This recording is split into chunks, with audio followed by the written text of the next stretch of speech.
off $70,000 of student loan debt in 3 years and 5 months, and I wanted to share what actually helped me. I'm gonna give it to you straight because I think there's a lot of debt advice on the internet that frankly just sucks. There has to be a spread between your income and your expenses at the end of the day. It is a mathematical equation. If you make just enough to cover your bills and you do not have any excess whatsoever, paying off debt is going to be difficult. You have to pull back your expenses or increase your income so that you have extra to put on your debt. That's just what it is at the end of the day. I personally use the avalanche method, so I started with the debt that had the highest interest rate. I just wrote out all of my loans, picked the one with the highest interest rate, and I made minimum monthly payments on all of them and then put excess or extra funds onto the one with the highest interest. One thing that was super motivating to me, because I was like, wow, $70,000 is definitely a lot of student debt. To me, it felt totally feasible though, because I just knew myself and I knew I would hustle for it. But I used a student loan calculator to write out, okay, here's all the loans that I have. How much of a difference is it gonna make if I make excess payments on some of this debt? Like, how much faster can I get out of debt? How much interest is it gonna save me? And that was super motivating to me. I also looked at the opposite of like, if I just make minimum payments for the entire 10 years that I have these loans, how much will I be paying in interest? And for me, I believe it was about $10,000. That didn't scare me. So it was actually motivating to kind of flip it and be like, okay, how much faster can I get out of debt? Because I didn't want debt for 10 years. I think the other part of this, and the part where I think people struggle, is increasing your income is going to help you get out of debt faster if you're putting that increased portion, like the amount you just added to your income, towards your debt. So that was what my primary focus was, not cutting my expenses back, although I did. I literally, my entire budget for like fun, dining, entertainment, shopping, if I wanted to get my hair done, if I wanted to buy shampoo and conditioner, was $400 a month for a very long time. And I put every extra dollar that I had onto my debt. I also worked 70 hours a week to build a business, and then also had like a side hustle to keep money coming in so that I could make enough to pay my debt and grow a business and do all the things and then make more. So it will be a grind if you want to get out of debt faster. It literally will be a grind. But we talk about this a lot on our podcast. Having a dedicated period of imbalance can actually catapult you forward. So commit to that. Like, yes, it's not going to be fun, but if it's just a dedicated time that you're like, okay, for the next 6 months, I'm going to commit to a life of imbalance and just go ham, you'll probably get out of debt a lot faster. Trump got rid of the income-driven student loan repayment plan, so a lot of people are struggling with how to pay their student loans. And I actually paid off my student loans in entirety 3 years after I graduated. So my first tip is I went to a school that gave me a lot of money, so it would be relatively cheap. And my second tip is I got hit by a car as a pedestrian, and I won around $50K. And I used the settlement to pay off my loans. So I suggest doing that. What? Bro, what are you talking about, man? I'm not paying my student loans. The government keeps threatening all these things they're going to do to people if they don't pay their student loans. I don't think they realize we don't care. We don't have enough to care. We don't care about credit scores anymore. We don't care if you siphon our paychecks. We're just going to quit and move on to the next company because that company was probably going to fire us anyway. People don't stay at jobs like they used to. People aren't locked in to a job they have to stay at for 35 years because they're getting a pension and great benefits. Those things don't happen anymore. So if you threaten to siphon people's paychecks, they're just going to quit and go to another company because that company was probably going to go bankrupt anyway and fire everybody in the next couple months.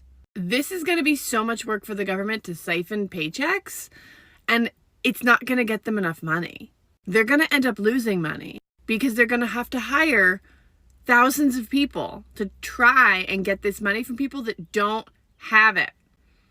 They're going to end up spending more money than they get in the long run. So these empty threats that they're giving us, they aren't scaring us. If the government's watching, it doesn't scare us. We don't have enough for that to scare us. So I won't pay the hospital then if you take my student loans out of my check. It's one or the other. We pay our health care and our medical bills, or we pay our student loan bills or our credit cards or our loans. Like, we can't pay it all. We're not making enough to pay it all. We're not sitting back and living in mansions, going on 20 vacations a year like the billionaires and saying, I don't want to pay my student loans. That's not it. We literally can barely afford life. We're just choosing which bills to pay. And the student loan one was taken off of the plate. I have less. Back when I was paying my student loans and the economy was a little better, I had more money back then, even with paying the student loans. I have less money now, and you want to take the student loans on top of it.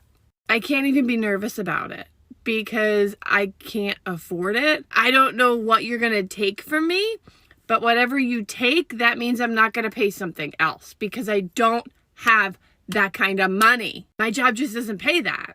Just doesn't. So let's play apples with oranges since we're talking about responsibility. So we're talking about a 16-year-old signing up for a loan that is way more than he has ever made in his entire life, signing up for a loan that he has no credit history to prove that he is willing and able to pay that back, no proof of income, no proof of payment history. But yet they somehow decided that, hey, let's give this kid who's 16-year-old an $80,000 loan and we're going to approve him for him instantly.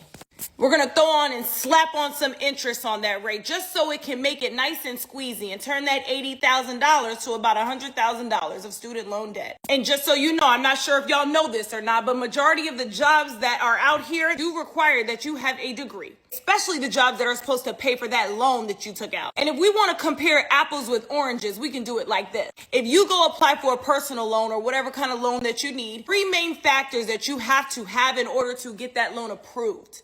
They don't give money out. You don't get a loan by saying, hey, I want a loan and I'm going to give it to you. You have to show proof of income. You have to show that you have credit history. You have to show that you have good payment history. There is no loan out here that will approve you with no credit history, no income to prove that you're going to in fact pay them back. But yet there's only one loan in this world that will allow you to do all of those things without checking and then still charge on interest. And that is a student loan. They will give you a loan knowing that you probably cannot pay it back. And my husband works in the car industry. He sees so many people come in. He runs their credit every single day. And I'm telling you, a lot of people ain't making that kind of money. A lot of people are barely scratching 60K. 60K with $100,000 loan set up for them all nice and pretty in a box right when they graduate. And if they graduate with the education degree, if they graduate with the engineering degree, they graduate with the law degree, and they cannot find a job, which is so common. I know a lawyer who has not been able to find a job, and I know an educator who is making $40,000 a year. I know an engineer who cannot find a job. My sister has her PhD. Spent years and years and years going to school just for them to slap her in the face and tell her she wasn't qualified. Parents put their trust into the school system. The problem is a lot of people aren't educated on how student loans work. They are predatory. They are the only loan out here that will not check your history and will approve you at the drop of a dime, knowing good and damn well you cannot afford to pay for it. But sure, let's blame the 16-year-old who does not have any knowledge of this, whose sole priority is only to get an education to better themselves. Oh, sure, let's blame the parents who are barely getting by, who want the best for their kids, because that's what society tells us. That's what America tells us. It's an American dream. But we're going to penalize the people that cannot afford to get by. We're going to penalize the people that cannot afford to make payments. We're going to penalize the people that made decisions at 16 years old that barely knew what they're doing, don't even have their driver's license, can't even buy alcohol, but yet their responsibility is making the biggest decision of their life that's going to affect them years down the line. Come on, y'all got to be more serious than that. I am not paying back my student loan. The government need to learn financial responsibility. Because how are you lending an 18-year-old that's unemployed £9,000 a year for 3 years? I'm going to stop paying my taxes too, because that's just a stupid investment.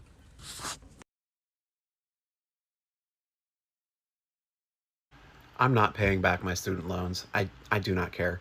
Oh, but what about your credit score? What am I going to do with a good credit score? Buy a house on starvation wages? Buy a car I can't afford to insure? I'm not paying them back. I don't give a shit about my credit score. Oh, they're going to garnish your wages. Most of us are underemployed. If they start taking additional money out of my paycheck, I just won't work. My life will not get worse. I'm not going to have the money anyway, so you can't garnish what isn't there. I grew up in a far-right, conservative, hardcore Republican family, and since like kindergarten, I have been conditioned to believe that if I did not go to college, I would not be successful.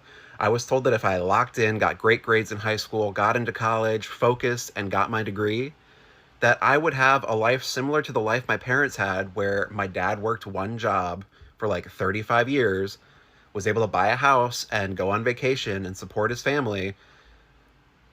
That doesn't exist anymore. There's no jobs out there with pension plans. There's no jobs out there that let people my age just like buy a house. So what was all that work for? Generations of Americans have been told that if they went to college and they did the right thing, took out these loans, that it would be worth it. And most of us are finding out it's not even remotely close to worth it. You're telling me these millionaires and billionaires were able to get these PPE loans forgiven that they took out during the pandemic for millions of dollars, but I have 30 grand in college debt left and I'm refusing to pay it back, and now I'm the problem?